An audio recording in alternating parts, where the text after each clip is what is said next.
Hey guys, welcome back. Unfortunately, today we won't be able to do our March of the Machine collector booster box, so I'm sorry about that. Apparently, there's something wrong with like the logistic at the moment, and unfortunately, we didn't receive our collector booster packs. So it's a bit of a bummer because I'll be doing a case of March of the Machine collector booster pack unboxing once we get it. But so for today, what we'll do is again, like I normally do for my customers, I'll just explain that pre-release for March of the Machine is actually next week. So next week, Friday, Saturday, Sunday, we will be actually having our pre-release event for March of the Machine. I know that there's so much releases for Magic, not a lot of people would know. So again, same thing as usual. If you're new to Magic, if you want to play some casual Magic, I think pre-release is the best format, to be honest. And it gives you a glimpse of the new cards. It lets, even though that we have the internet, it lets you play with the new cards. But then we have Arena. But anyway, it's the social aspect of the pre-release that I personally really enjoy, which the others can't really mimic.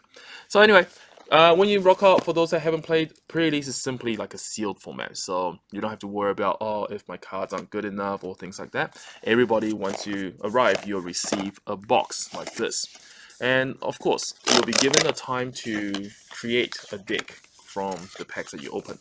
So I like, there's like don't know what that is, but normally what actually happens is that you'll get like a little deck box like this, and you'll get like these useless but cute 1/1 tokens and things like that that you can use during pre-release.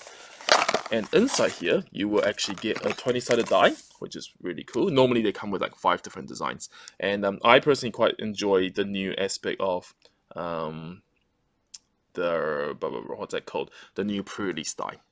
So we have that.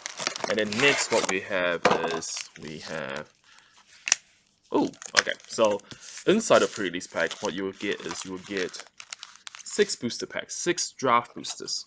So remember, they are not set boosters, they are draft boosters. And what actually happens is, and you get 1 foil pre-release card. Inside, if you're new to Magic, you normally build a pre-release pack from here, and it actually gives you a nice little building tip. You probably want to make a 40 card deck, 16 to 15 to 18 creatures, 5 and to 8 other spells, and rest are lands. And you want to try and curve out the cards. You don't want to put expensive cards on the board and things like that. All right, and since the full spoiler is out, might as well let's just have it open. So for this pod, we have Jana and Limbala, which is our the new partner cards. I'm not too sure how I feel about it because it's trying to make it feel like, oh, all the legends who didn't get together are actually together. So anyway, that said, we will actually have a look at our pool. So normally, if you are new to pre-release, what you want to do is you want to open your packs really fast, and you want to put them in little color piles. And with that, you'll be able to have after you've done that, you can have a look at what synergy your colors are. Best to go with like 2 colors, and if you don't want to really get mana screwed and things like that.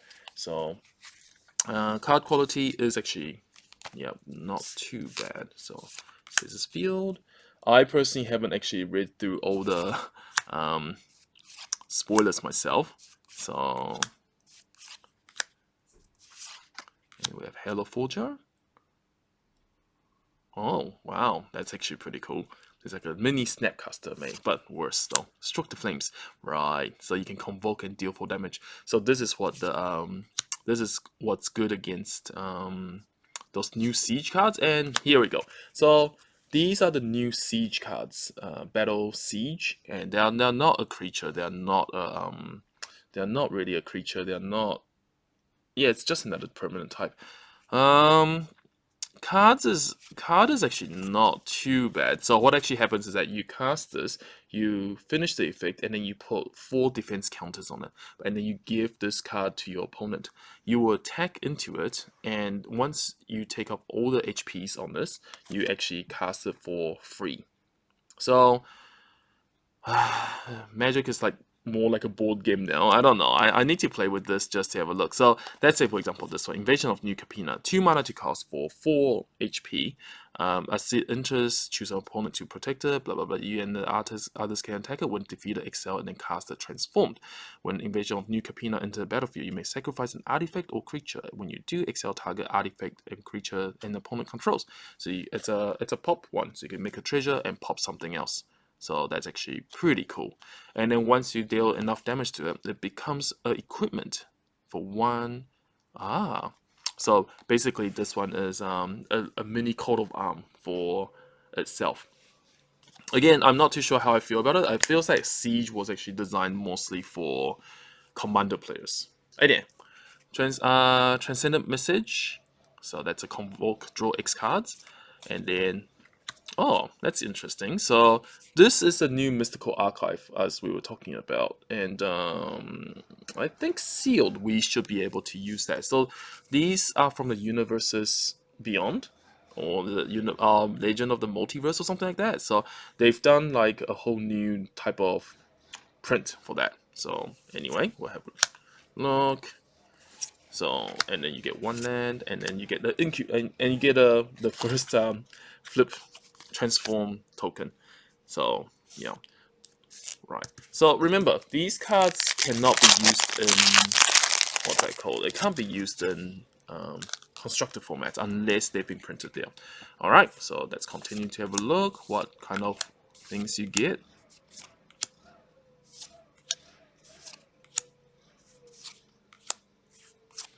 Right. So uncommon, Phyrexian Awakening. Ugh. And we get another siege. So it seems like we probably will get a siege in every single pack. I don't know. We'll have a look. So once we open it, so that's a siege. Rona. So Herald of Invasion. And that's like another transform card. Like it seems like the transform mechanism is actually getting really used. And this is another showcase card. So basically another multiverse.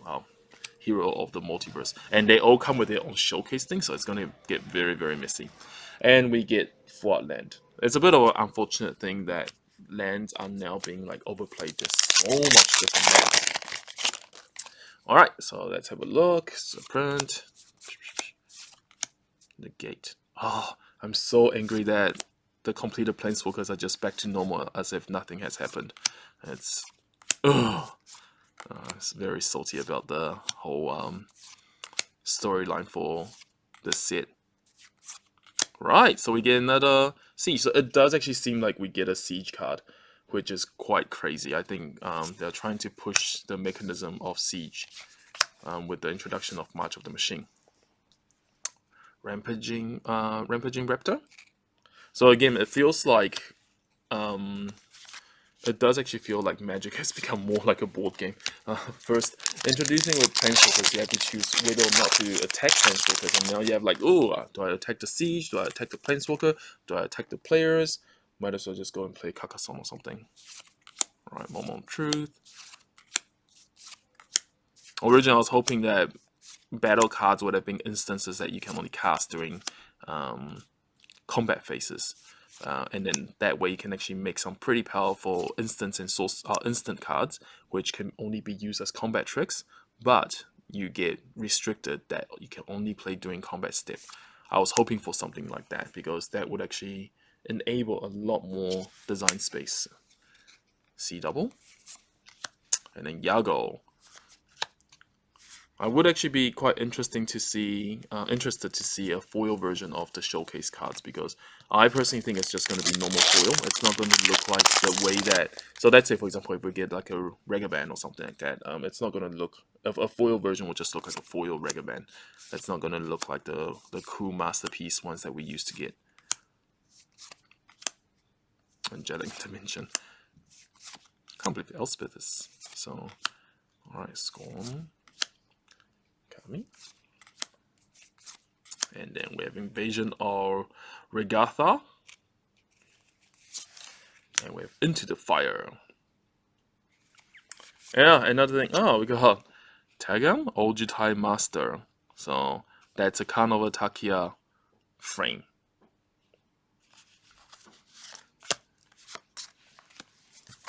lucky last pack.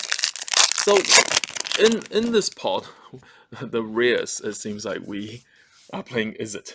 If you want to, well, again, it depends on what the other cards are, but then it seems like a lot of our rares drop at the Izzet part, which is quite cool. Again, yeah. Anyway, Invasion of Zendikar. I think that was one of the first one that got leaked out. So that's the one that turns into a 4/4. Awakened Skyclave. Alright. And then we have Guardian. And oops. We got Dana. And then we got a normal foil. So that's what a pre-release pack looks like. And yeah, definitely highly recommended if you and some friends want to come and play. Come and join us next weekend. We are running like two-headed giants and things like that. But yeah, it seems quite interesting. Each booster pack you are getting a battle card and Siege, so it's going to change quite a lot how decks are built for limited, and because you have games will probably last a bit longer. I'm not too sure. I really need to sit down and play games with it myself. But yeah, thanks for watching, and again, sorry about not having collector boosters. Once I get it in stock, well, once I receive my stock, I will quickly upload a case opening video. Thanks for watching, and I'll see you guys next week for pre-release. Happy marching.